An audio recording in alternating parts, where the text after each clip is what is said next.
talk now about the NHS, how it's coping with the flu. And Roy Lilley is with me, former NHS Trust Chairman. Good morning to you, Roy.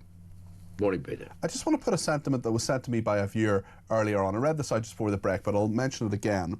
A healthcare system that is supposed to support 60 million people at a cost of £200 billion a year, employing 1.5 million, laid low by 2,500 hospitalisations for flu in winter, a season that seems to creep up on them every year like a total surprise. What do you make of that, Roy? Well, it's not right. I mean, it's well within the capacity of the NHS to manage 2,500 medical patients coming in with the flu. It is true that if you look across Europe, for example, if you take the number of beds per head of population per 1,000, most European countries centre around an average of about 5.5 beds per head of population. Here we're 2.5, so we have half the beds that some of the big comparable hospitals have in Europe. So we are unbedded, if I can invent a word to express it. But it's not true that the NHS is laid low.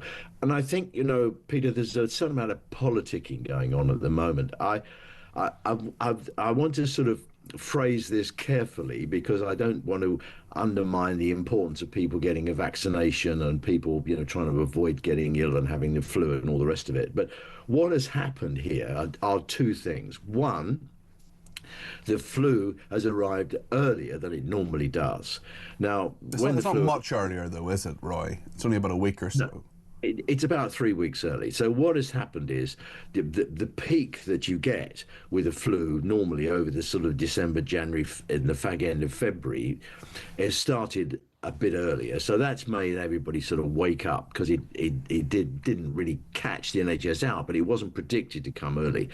It is also this H3N2 strand of the flu, which is a more virulent type of flu than was expected. It has sort of morphed into something a bit more nasty than we thought it was going to be. So it's a bit earlier. Right, and that's coincided with the second thing, and that is the junior doctors' strikes.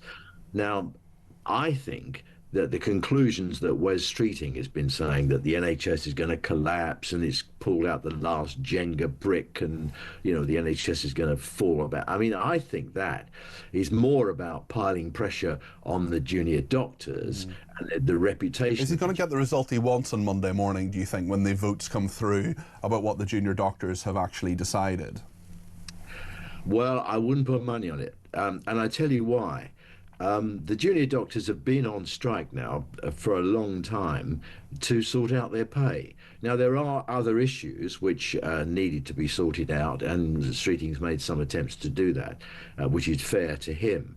But at the end of the day, this is about salary. This is about money, how much they get paid. And this, in inverted commas, settlement doesn't include any element of a pay increase. Now, you can argue whether or not they should get a pay increase, but it doesn't include anything about a pay increase. So what Streeting is trying to do now is just to divorce the two elements of the pay claim. One is money, one is conditions.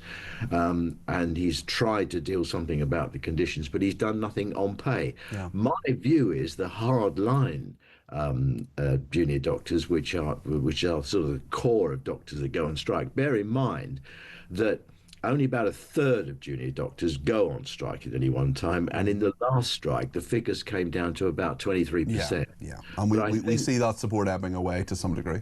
Yeah, so I think my view is, I hope I'm going to be proved wrong, but my view is the hard line over the weekend will say, no, we've got Streeting against the wall. We should continue on with the strikes to see if we can get more, because Streeting keeps saying, I've got no money and I can't do any more. And he keeps doing a bit more. He's done a bit more on jobs. He's doing a bit more on allowances. He's done a bit more on paying for junior doctors' examination fees. And so he keeps coming up with a bit more. And if I was a junior doctor, I might be thinking, well, strategically, you know what? We can keep pushing him. Yeah, let's just string this out. Let's just string this out a little bit longer. I know exactly what you mean, Roy. Thank you. That's Roy Lilley there, former NHS Trust Chairman, giving us his expertise this morning. What do you think?